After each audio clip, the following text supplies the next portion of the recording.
Good morning and welcome to Sauble Christian Fellowship Online. This is our 10 a.m. service, and we are so glad that you're able to spend a part of your weekend with us here today. My name is Ken, and I'm on staff here at Sauble Christian Fellowship, and I'm joined this morning by Kathy Hauer. How are you doing, Kathy? I'm good. A little warm, but I'm good. It's a bit warm in the building today. Yeah. We thought Kathy's been around a long time. I'm the oldest one on staff. I've been here the longest You are as definitely well. the oldest one on staff.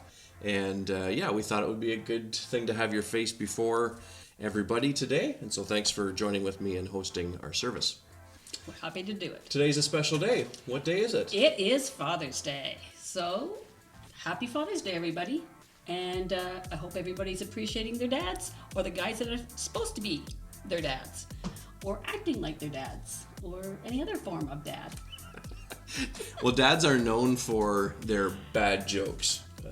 Eye-rolling, groan-causing jokes. And so we thought today that we would share a couple of those, and we could maybe all share in that experience together. Yep, and so here's one from Jackson Brotherton.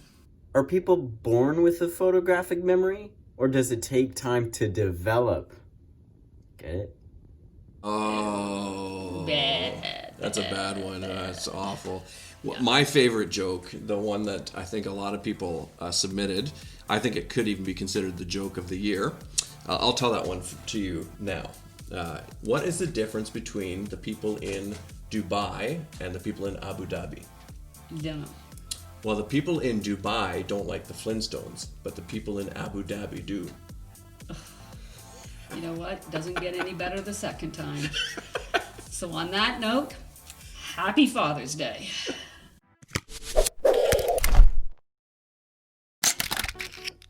The baby bottle drive wrapped up this weekend, as it always does, and they've raised approximately $14,000, which is about half of what they normally raise. But they're content with that. I think COVID had a lot to do with it, in the sense that the bottles were not in the church, so people couldn't pick them up.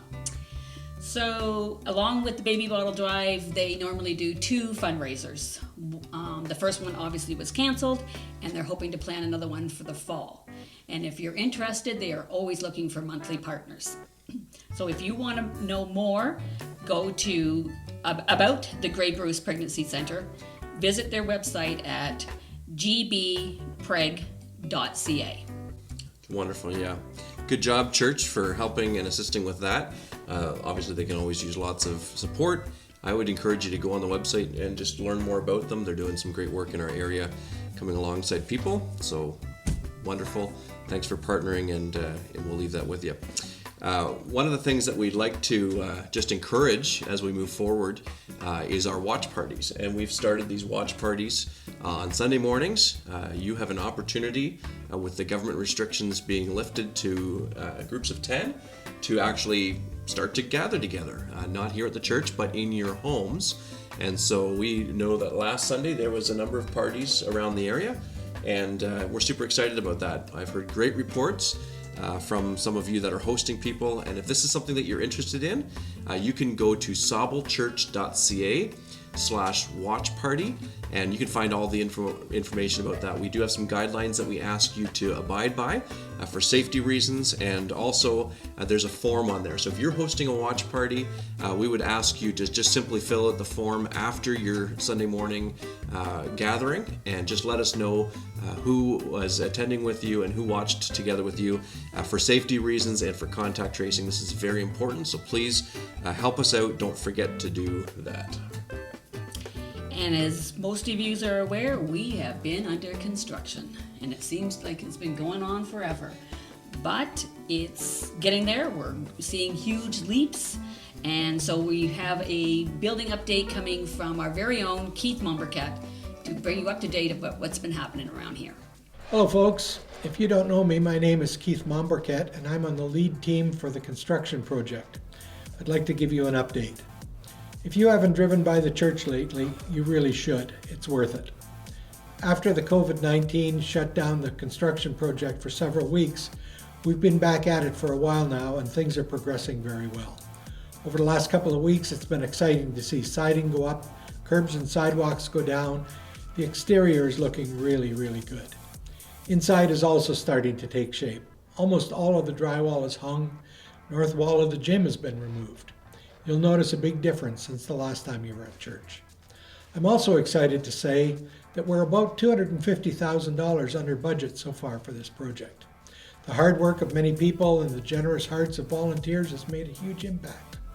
Overall, even though the project is under budget, some of our resources are tied up in deposits to the municipality and HST that's been paid to the government, for which we can't get refunds for a year or more.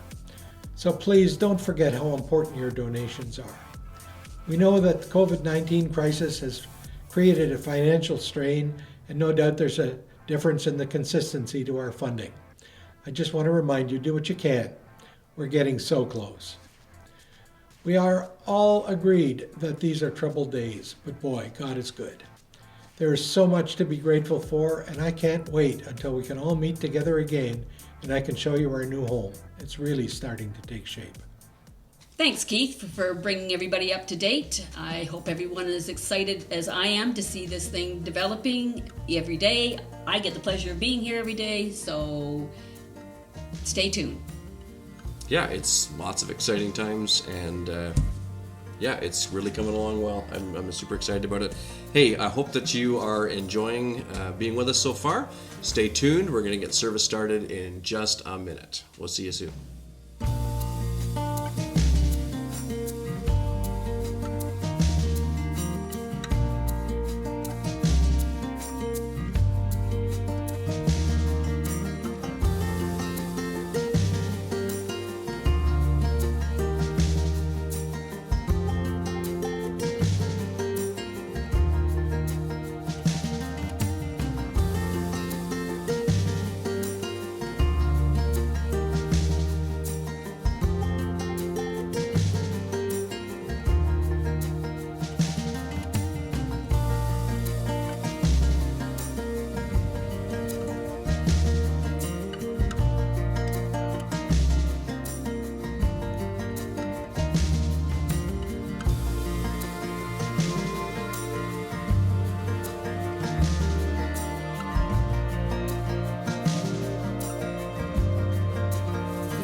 And welcome back. We are excited that you're joining us today. Allow me to call us to worship this morning. As I was driving here this evening to do this, the story of Samuel popped into my head. And in 1 Samuel chapter 3, which if you're doing the 2020 reading plan, you've already been through this. We read of Samuel and how the Lord called out to him, and he didn't recognize it as the Lord calling out. And we're with Pastor Andy again this morning in the second part of this message on hearing from the Lord. And I think sometimes as Samuel went to Eli and Eli instructed him, it was the Lord speaking and how to respond. I think sometimes even for us nowadays, we all need some instruction on how to hear from God better and how to respond. And so we're going to be doing that again this morning. Reading from 1 Samuel 3 and verse 9, Eli says to Samuel, "Go lie down, and if the Lord calls you, then just speak and say, 'Speak, Lord, for your servant hears.'" And so that would be our prayer this morning, that we would all be eager to listen and to hear from the Lord and have an attitude and a heart that just reflects that. "Speak, Lord, for your servant hears." Let's just pray as we begin our time this morning. So God, we just come before you and we just thank you for who you are. God, we thank you that you do speak and that we are able to hear from you in a number of different ways. God, you speak often in our world. God, we live lives that can be just way too busy to even leave room for that. But God, we would just pray that we would in this moment be able to calm our minds and just focus our hearts to hear from you today. God, through the word and through the worship and through all of the service this morning. God, as you speak, may we have the attitude of "Speak, Lord, for your servant hears." And God, would you speak directly to us today? Would we hear your voice? Would we hear your encouragement for us, your love for us, your heart for us in the message and in the worship? And so we just say, Lord, have your way and your will in this time, and we give it to you in Jesus' name. Amen. Nothing will change if all the plans I make go wrong. Your love stays the same. Your light will guide me through it all. I'm hanging on. I'm leaning into you.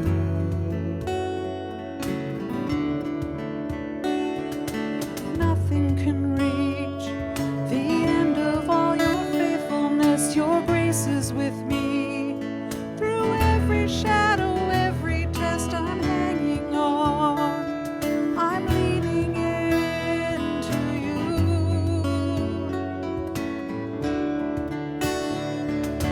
I don't know where you'll take me, but I know you're always good. My hope is built on nothing less than your great love, your righteousness. I will not walk another way. I trust your heart, I trust your name. I'm holding on. I'm holding on to you.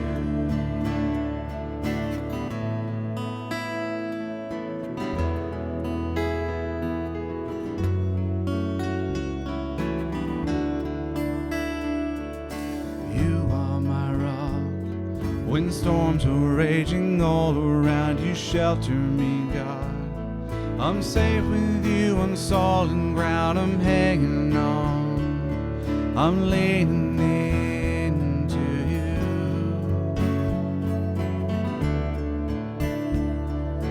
I don't know where you'll take me, but I know you're always good.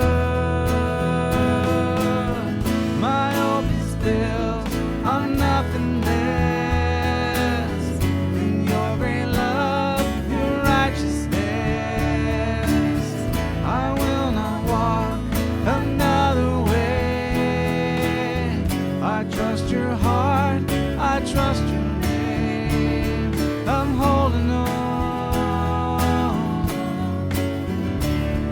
I'm holding on to you. My hope is built on nothing less than your great love, your righteousness. I will not walk another way. I trust your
Blessed be your name. Blessed be the name of the Lord. Blessed be your glorious name. This week, we're looking forward to hearing from the second part of Pastor Andy's sermon, Listening for God. And so we want you to sit back, take notes, and be prepared to hear from God's Word. Well, good morning, everybody. Welcome to, may I welcome you to Sauble Christian Fellowship and our church online experience. Thank you so much for tuning in. See what I did there? The sermon is all about tuning in. That was lame. That's like a dad joke. Speaking of dad jokes, happy Father's Day to, not that Father's Day is a joke. Happy Father's Day to all the men in our lives who have stepped up and helped raise us, for those that taught us how to cook bacon, for those that taught us how to barbecue, for those that have taught us how to change a tire, or at least attempted to teach us how to change a tire. For those that taught us how to dodge Nerf guns and build forts, cut the grass and everything else. Thank you so much. To those that are biologically ours and not so biologically ours, thank you for standing in that role as a father and helping us be the best people we can be. Thank you so much. Happy Father's Day, everybody. That's not the end of my message. That'd be sweet. Okay. Last week we started talking about the idea of tuning in and learning to hear God's voice. Why did I choose this? It's possible that in the day that we live in the busyness and the stress of life, that we may not have a heart towards trying to hear God's voice. Things can get busy and we can get easily distracted. And so last week we talked about a couple things. We talked about why does God speak? And then we also talked about how we can respond when God speaks. Today I want to talk about a little bit of a tougher issue in this idea of tuning into God's voice. Let me ask a few questions. Number one, what happens when you are tuned in but not sensing anything? What happens when you have asked God for something but your prayer goes unanswered? What do we do? How do we feel? How do we respond? What are we to think when we ask God for clarity and direction, but you don't get a clear answer? What do we do? These are questions that I've asked in those moments, and I can only assume that others have as well. The questions of, is it because I'm not listening? Am I not tuning in more than I already am trying to? Am I not hearing from God? Or maybe the question that you've asked, as I have asked before, is it because God isn't listening to you? Is God holding out on you? Is he trying to torture you? Is he putting a carrot out on a stick ahead of you just to tease you and make you really work for it? Is that what he's doing when you don't hear from him? Or maybe their lack of response means that God doesn't really exist. That's a dangerous thought to have. Or maybe he does exist, but just others are more important. So you just got to wait your turn. You got to put in your time, and then God will get to you when he wants to or when he can. If you're taking notes, if you're making notes, if you're looking for a title, the title of this morning is Tuning In When the Music Stops. Keeping with the theme and the idea of the radio, have you ever had a time when you had the radio on and you just had to hold it a certain way and stand a certain direction and aim that metal antenna a certain way and squint your eye a little bit and stick your tongue out of your mouth and oh, there's the station. And then once you move, it's gone. It's static. When I was younger, I had a alarm clock radio that only picked up 2 stations. I don't know how that happened. I don't know what my parents did to my bedroom, but it only picked up 2 stations, and they were AM stations. The one AM station was AM 580. This was the station that back then was broadcasting all big band music. And the other station was AM 800, which is still currently a news information station. The AM 580, I forgot it now because I haven't listened to it in years, but I grew up learning and knowing all the big name, big band artists. And man, my Pippi and I, we had things to connect on because I'd love to listen to that music. I should do that again at some point. Okay. And so that was AM 580. And so I wasn't up with the top 40 songs. I didn't know all the big names of the day. I knew the big names of the big bands, but not of the current time. The other station, AM 800, was news and information. And so I woke up every day listening to a newscast and listening to the weather forecast. And I never met the guy, but man, I thought Peter Langell and I, the news host, we were best of buds because I woke up to his voice every single morning. But those are the only stations I could get. And when I try to get any other station, all I would get is fuzz and static. And I'll get a little bit of voice here and there, but for the most part, any other station was fuzz and static.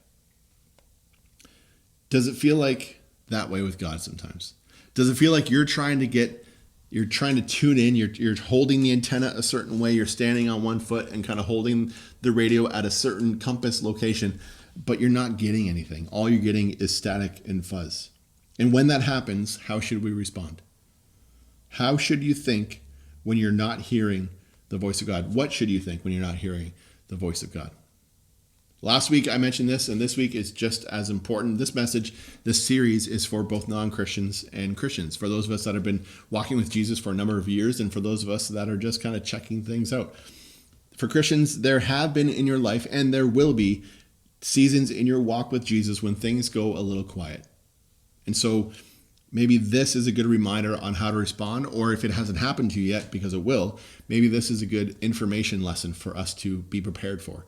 Non-Christians, those of us that are checking faith out and checking Jesus out, then this is important for you, because hopefully this message will help you learn more about who God is. This message hopefully will help you understand what it means to be in a relationship with God. And you're also going to learn that a relationship with God can be similar to a relationship with somebody else, because there are good times and there are bad times. And when the bad time comes, when the silence comes, what do we do? How do we respond? How do we react? We're going to be in two passages this morning. So if you have your Bibles open, or if you have your devices handy, get them ready, open them up to Job chapter 23 and Psalm chapter 22. The great and crazy thing about the Bible is that it was written by ordinary people like you and me. These writers gave their perspective about their experience with God. We believe as a denomination and as Christians that God inspired these authors to write these words and guided them as they wrote them, so that for us today we can learn and gain insight about the nature of God. We can learn about who God is. And sometimes the things that we read by these authors are very real and very raw and incredibly authentic. The two places that we'll see this is in Job 23 and Psalm chapter 22. When we talk about how God inspired the words of these writers, I'm reminded of a chat I had with someone a while ago, and they shared this with me. They said that they heard a pastor say this: as God had his hand on the process of the Bible being written, and as the books were being compiled, it would have been very easy and would have made perfect sense for God to keep the writings a documented history that made him look good. If I were God, I would have said, okay, let's keep creation, because I look kind of awesome there. Let's keep the story of the Red Sea, because there goes water. But let's not put in Sodom and Gomorrah, because I don't look so good there. And let's not put in how I destroyed Achan and his entire family because of sin. That's not a good one either. But let's leave in Noah's Ark, because that's kind of cool. God didn't do that. He included the writings of people who struggled with him and struggled with their faith, and he left all of their emotion intact. This week, I wanted to share not just God's words and my words, but I also want to share your words, because we asked you to share, and some of you have responded, and we're still looking for more to respond. And so how you can respond is this: you can text, you can email, you can write a letter, you can call, you can contact me in any way you can to share your thoughts and views on the 2020 Bible reading that we've been doing for now 6 months. This week, Mark and Ruth White have submitted a video, and we're going to take a listen as to how they're going through the 2020 Bible reading. Good morning, Sauble Church family, and we'd like to share with you our thoughts on the 2020 Bible plan. So going in, I had read the Bible through different plans a few times, but never chronologically. So I was looking forward to the different insights and perspectives that a chronological reading of the scriptures would give me. For me, when Sauble Christian Fellowship announced their 2020 reading plan, I was hesitant, and my mind immediately thought of all the reasons why it was not a good idea for me. I had done this many years ago, and I must admit it wasn't a good experience. I have the tendency to be a slower reader, and I get lost in the detail and the questions that come to mind as I read. But God had plans for me, and God changed my heart and my attitude. I committed, but with the hope that I could read at a slower pace, journaling my thoughts and discoveries each day. I know it was going to take time and lots of it. So when March arrived with COVID-19, I realized that isolation had brought me the gift I needed. the gift of time and quiet solitude to fully complete what I had set out to do with God in 2020. So as I started working through the Old Testament, one of the things I noticed was the stories that would repeat themselves in the various books. And why is that repeat there? Surely there's an emphasis, and there's something that we need to learn from those emphases that are placed on those different stories. For me, reading through the Old Testament, I've rediscovered passages of Scripture that have meant so much to me at different times in my life. They've brought me joy once more, but now reading these favorite in context, it has given them more meaning and clarity. So, and then my last thought is Psalms. The way the Psalms were interspersed through the reading seemed to hit on the days and hit the emotions that were there in our life, from our work life, from our family life, from what COVID was doing. And it really spoke to the emotions of the day. And I felt that was very, very worthwhile and very appropriate and very helpful to me. As well, I've also picked up a new favorite, the Book of Ruth. As I journaled through this book, it put me back a couple of weeks as I dug deeper in trying to answer my question, what does this say about God and how do I respond? You see, the book is simply a story that gives a glimpse into the ordinary yet tragic life of Naomi and her daughter-in-law Ruth. But it is in the ordinary that I saw a God's love for ordinary people. I saw the mystery of God's purposes unfold. I learned that even in hardships and difficulties of life, God has a plan and there is purpose. God is providing in ways we cannot always see, and God is the same yesterday, today, and forever. He still cares, still loves, and still intervenes, and satisfies the thirsty soul. Trust God and trust the process. As I look back at the COVID isolation in the years to come, I believe that this 2020 reading plan will be the gift, the silver lining given to me so that I could see God from Genesis to Revelation. Thanks for letting us share with you, and we miss you all. Thank you, Mark and Ruth White, for that. Okay, so Ruth said a really cool thing. She said, what does it say about God's heart? If you want an example of how God speaks to somebody, this is it. Because not only did Ruth say that in her video, but Pastor Dave said the same thing to me before I preached last week. He said that we need to draw out God's heart in everything. And so this week, as we continue to talk about learning to hear God's voice, I hope that you'll be able to discover God's heart in all of this. As I was last week, I'll continue to be. I'm going to try and be as honest and authentic as I can, because this subject, hearing God's voice, and the authentic rawness that comes out of it is not easy. It does not have easy answers, but I'm going to do the best I can to be faithful to God's word that we're going to read in Job and in Psalm. And I want to hopefully positively draw out what I can from what we read. Some of us have already gone through. Some of us have already gone through Job. We actually read this as a church back in January. But let's do a really quick summary. Number 1, Job was blameless and upright. He was well off financially. Number 2, Satan the adversary came to God and made an accusation against Job. And God allows the adversary to test Job. Satan took everything away from Job, including his health. And the remainder of the book is back and forth between Job and his 3 friends. Each in different ways, the 3 friends tell Job that there must be some sin in his life that caused what is happening to him. But this whole time, Job maintains that he has done nothing wrong, and that there must be some other reason for it.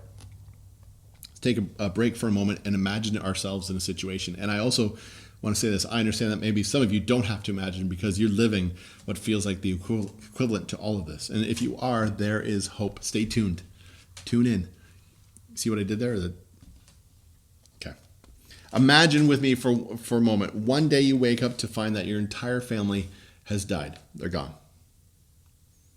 On that same day, your house is burned down. All of your possessions, everything you have, gone. Kids, all of your electronic devices, your gaming systems, your phones, your toys, everything, gone. I know, it's a sad day. It's a really terrible day. And now, on top of all that, you now have a rare disease that nobody can diagnose, that nobody has a cure for, no one can explain anything, and you have to suffer through all that. On top of all that, the people that you want around you and supporting you are not. Your spouse is not supporting you. Your 3 friends are blaming you for what's happening to you. This is Job. And on top of all that, the once committed communion connection, that's all the 3 C's I can think of, the once very strong connection he had with God is also gone now too. So Job is essentially alone, suffering and dealing with these things that are happening to him that he doesn't know why they are happening to him. Job is very rightly confused. He's literally sick. He's figuratively sick by what has happened to him. We read in Job chapter 3, verse 26, I'm not at ease, nor am I quiet. I have no rest, but trouble comes. This is a man that was once tuned into God, and now he's not, and he doesn't know why. And now he's restless, and he's frustrated, and he's angry. Does this sound familiar for some of us? If so, again, there is hope. We can become restless like Job. When we see others around us who seem to be hearing from God and we're not, we can get restless. When people who we think may not deserve it are getting blessed and we're not, because of course we deserve it, we get frustrated. When we pray and long for something and it's just not happening, we can get angry. We get a look into Job's thoughts and his feelings. In Job chapter 23, we read this. Behold, I go forward, and he is not there, and backward, but I do not perceive him. On the left hand, when he is working, I do not behold him. He turns to the right hand, and I do not see him. Job here is trying to sense and perceive God, and he's also wrestling with the fact that he used to be able to, and now he can't anymore. He's trying to listen. He's trying to understand. He's longing for clarity. But what does he say? He says, I do not perceive him. I do not see him. Have you ever felt like that? Let's tackle this from 2 ways. Number 1, have you ever felt like that? Then let's find some hope. Number 2, you will feel like that. So let's prepare our response now. Let's learn now how to respond when that happens. I think it's safe to assume that even though Job felt helpless and frustrated, and he wasn't perfect, but we do read that he was blameless and righteous. And eventually, Job got his response right in the midst of God's silence in Job chapter 23. But he knows the way that I take. When he has tried me, I shall come out as gold. My foot has held fast to his steps. I have kept his way and have not turned aside. I have not departed from the commandment of his lips. I have treasured the words of his mouth more than the portion of my food. When God was silent, when all was lost, what is Job's response? Verse 10, he proclaims that God still knows what is going on. And so we must hold on to the fact that God knows what is going on. Verse 10, he resolves that he will walk through this with integrity. Just because we can't hear God doesn't give us the permission and the excuse to disobey. Verse 11 and 12, he resolves that he will still follow God and not turn away. But let's look very quickly. It's going to come up on the screen at verse 12 again. I have not departed from the commandment of his lips. I have treasured the words of his mouth more than my portion of food. First of all, what words is Job referring to? Secondly, as an appreciator of food, those must have been some pretty amazing words if he treasured them more than food. I'm just saying. But what words? It's a great question, because if God is being silent, if God is not speaking, if there are no answers, then which words is Job referring to? And which words is he treasuring?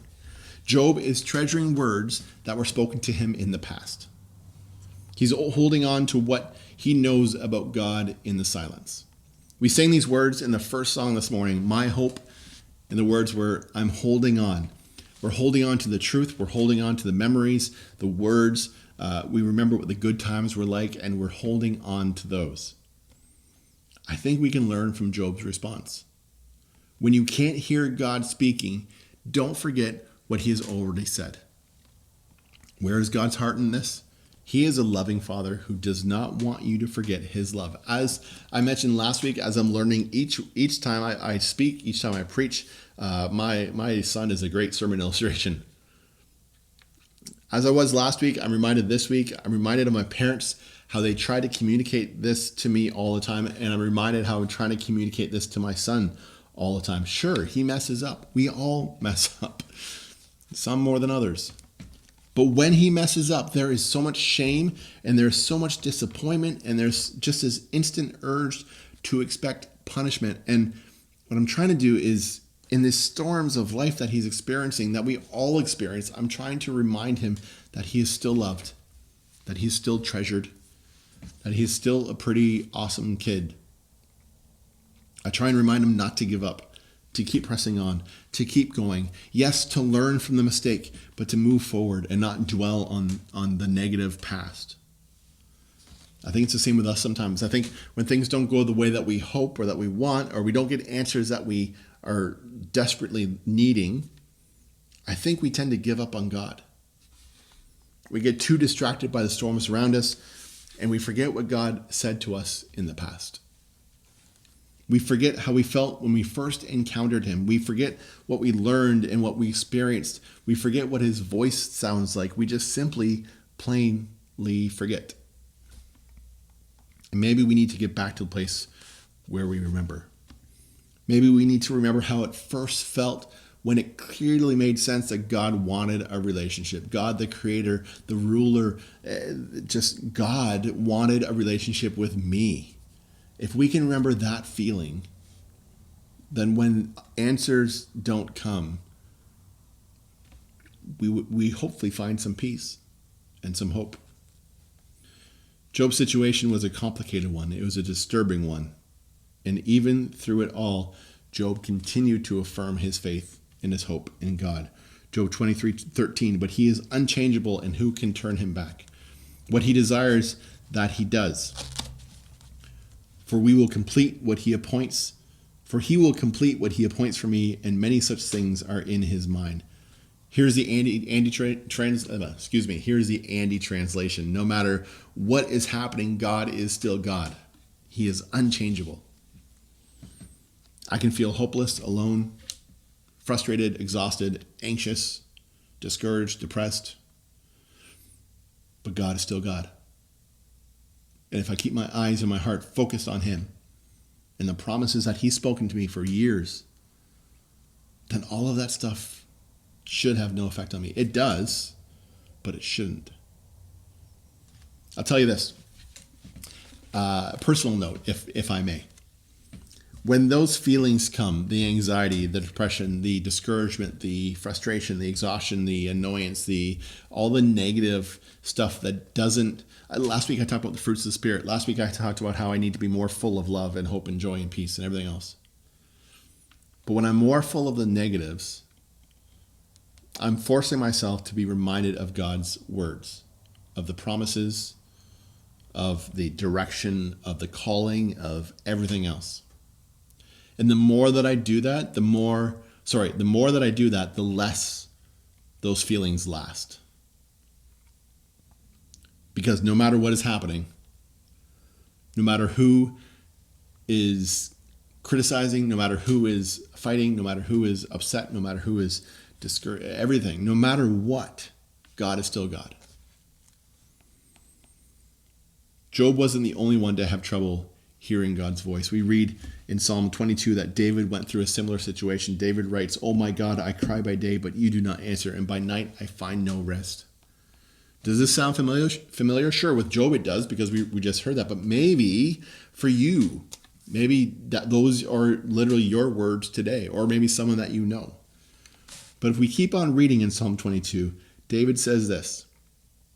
So he says, "Oh my God, I cry by day, but you do not answer. By night I find no rest. Yet you are holy, enthroned on the praises of Israel, and you our fathers trusted. They trusted, and you delivered them. To you they cried and were rescued. In you they trusted and were not put to shame." David cried out in frustration. He cried out in disappointment. He cried out maybe in hurt. Yet he responded by reminding himself of the way God worked in the past. And when he did this, he reminded himself that God was God and that he was going to take care of it. When it comes to Job and David, even when they felt that God was silent, even though they did not understand what was going on, how many of us are in that position right now? God is silent. We don't understand what's going on. We don't have any answers. We're lost. We're confused. They never stopped tuning in. Here's the points. Even if there's silence, don't stop listening. Even if the music stops, don't stop tuning in. And if nothing is being heard, or rather, if it feels like nothing is being heard, then go back and be reminded of the promises that God has spoken to you, of the calling God has on your life, on the encouragement God spoke to you through his word, through songs, through people. Go back. It's a good reason to keep a diary or a journal. Good reason to keep notes on your phone. Good reason to keep a lot of things, so that when those okay. So last week, totally unscripted, bear with me for a second. Last week, we weren't able to watch the service live. We had a power outage, as many of us did in Port Elgin, and so we took a family trip down to Bayfield and spent some family time down there and just got away. And as we were driving down during 10 o'clock service, and so as I'm driving, I got a text message from my parents, and it was one of those moments that my dad texted first and then my mom did. It was one of those moments where it was, I'm thinking, I'm going to text back, I'm not crying, you're crying kind of idea. Because it was such a very meaningful, sentimental text from my dad to me, and even from my mom too. But there's something special about a dad saying what he said to his son kind of idea. So, and my initial reaction was like, I'm super happy and I'm overwhelmed. And again, I'm getting a little misty eyed, but that's okay. And I looked at my wife and I said, okay, so when I'm not super happy and when things aren't going super well, you need to remind me of this text message that I got. And she's like, well, just take a picture of it. I'm like, oh yeah, that makes sense. Okay, cool. If nothing is being heard, or if all you're hearing is negative, ungodly things in your life, then go back and be reminded of the words that God spoke to you through people, through messages, through words. Document them and write them down for the times that the sun isn't shining so brightly. Or, here's another thing. Allow some people into your life that you trust and have an honest conversation. The conversation goes something like this. I'm having a hard time hearing from God. I'm having a tough time hearing anything.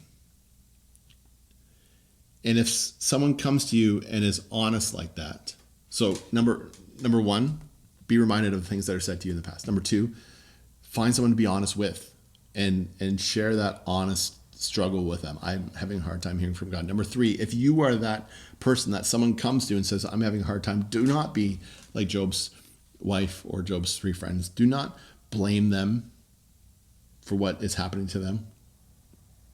Don't put it back on them. Well, it must be something you did. No.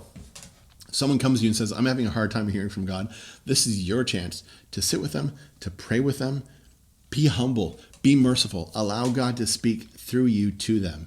Speak love and encouragement and remind them of the promises that God spoke to them. The final words of Job that we will look at are verses 15 and 17 in chapter 23.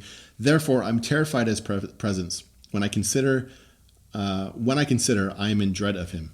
God has made my heart faint. The Almighty has terrified me, yet I am not silenced because of the darkness, nor because thick darkness covers my face. Job here has a very healthy fear of God. And he says, I am not silenced because of the darkness. Andy translation, I'm not going to stop talking with you. I'm not going to stop seeking you out. I'm not going to stop pleading with you.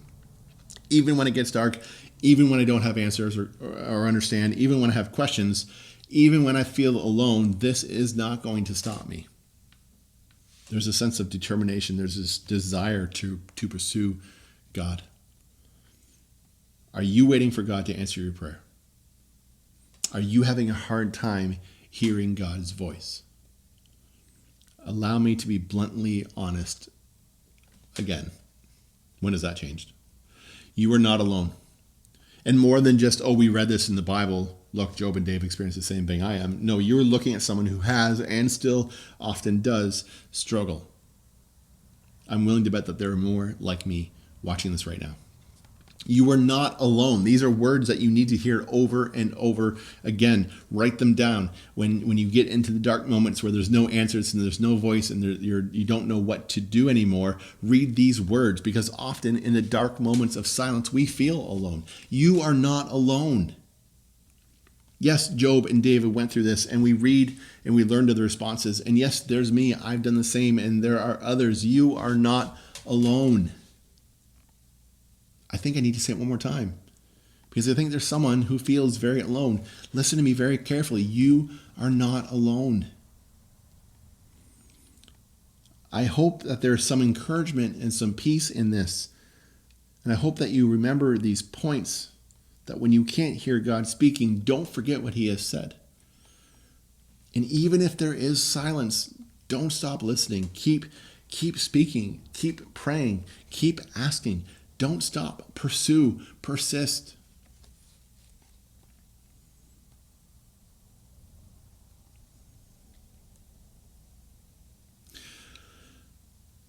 My hope and my prayer as you watch this is simply this. If you're in that moment of silence and you feel hopeless and lost,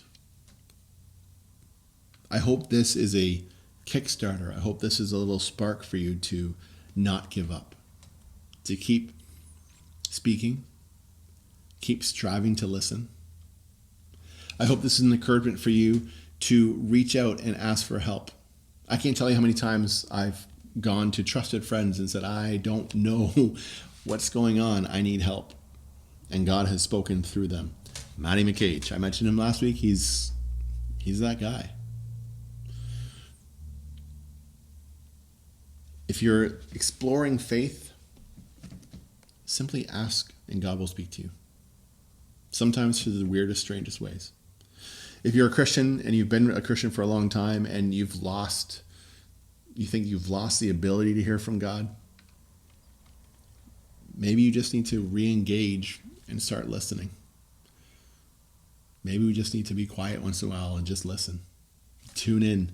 Just adjust that dial just a little bit and tune in to hear God's voice. Let's pray. God, thank you for your word that we've read in Job and in Psalm. God, my prayer is that there is encouragement in people's hearts, that there is hope in people's hearts. God, if people feel like you're being silent, may they just aim to re-engage and continue to try and listen, God. May we not give up hope. May we not just give up, God, but may we continue to strive to hear from you and hear your voice. God, may we have the courage to reach out and ask for help as well. And God, if we are asked of, may we be humble to just sit and pray and listen and encourage as well. Pray us all in Jesus' name. Amen. Well, thank you, Pastor Andy, for leading us in that time in the Word this morning. We are encouraged by it. As we continue in worship today, we want you to just continue to reflect on the message and on God's heart for you as we join in singing together. But just before we do that, we just want to let you know about a couple of tabs that you can interact with during the service. The first one is a prayer tab. So if you're wanting prayer, feel free to click on that at any time, and someone will be there to answer and to pray with you. If you're first time here, or you're new, or maybe just the second time coming in, click the Connect tab. We'd love to be able to connect with you and to follow up and to have some time with you. And if you're willing to help us to support the ministry here, then please click on the Giving tab. And then together we can move on with God's ministry. We stand and lift up our hands, for the joy of the Lord is our strength. We bow down and worship Him now. How great, how awesome is He, and together we sing. Everyone sing, holy is the Lord God Almighty. The earth is filled with His glory.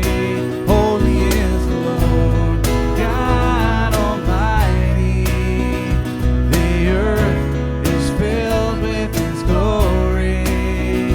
The earth is filled with His glory. We stand and lift up our hands, for the joy of the Lord is our strength. We bow down and worship Him now. How great, how awesome is He, and together we sing. Everyone sing,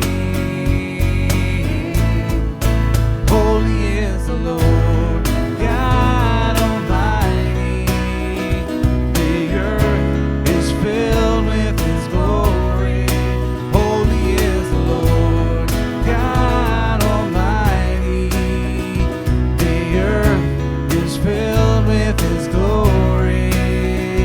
The earth is filled with His glory. It's rising up all around. It's the anthem of the Lord's renown. It's rising up all around. It's the anthem of the Lord's renown. And together we sing. Everyone sing. Holy is the Lord.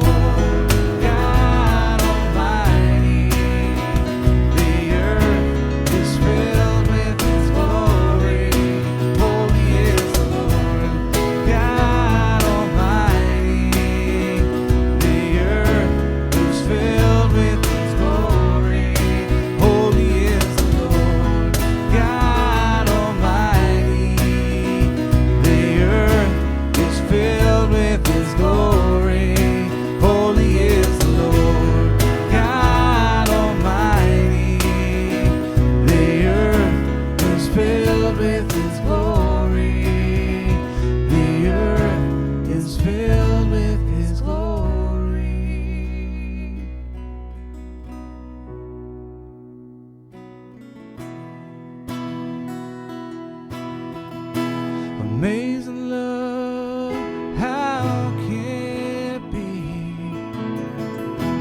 that you, my King, will die for me? Amazing love, I know it's true. It's my joy to honor you in all I do. I honor you.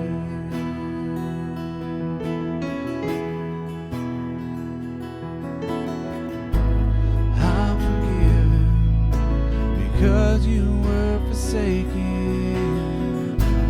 I'm accepted. You were condemned. And I'm alive and well. Your spirit is within me because you died and rose again. Amazing love, how can it be? You, my King, will die for me.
Thank you for spending some time with us here. If you're not already, we'd love for you to stay connected with us. Yeah, we're on all of the social media channels, whether it's YouTube or Facebook, Instagram, Twitter. You can simply search for Sauble Church and you'll find us on any one of those things. We'd love to stay connected with you, to help with anything, to pray with you, to support you in any way. Just reach out and we'd love to hear from you. Well, just as we close today, allow me to just wrap us up, drawing your attention back to Psalm 22, where Pastor Andy was. In verse 3, it says, "Yet you are holy, enthroned on the praises of Israel." And so we just want to say simply, wherever you are at with your relationship with God, whether you're at a high point or a low point, whether you feel like you're hearing from God regularly, or you would maybe say, I talk to God all the time, but I don't hear him. I feel like he's silent. We just want you to know God's heart for you. God is in control. He loves you. And no matter where you fall on that, just know the love of God for you today. We hope to see you again next week as we tune back in again. Sauble Church Online, and any of our places, YouTube, the online church platform, online.SAUBLECHURCH.CA, or Facebook. We'll see you then.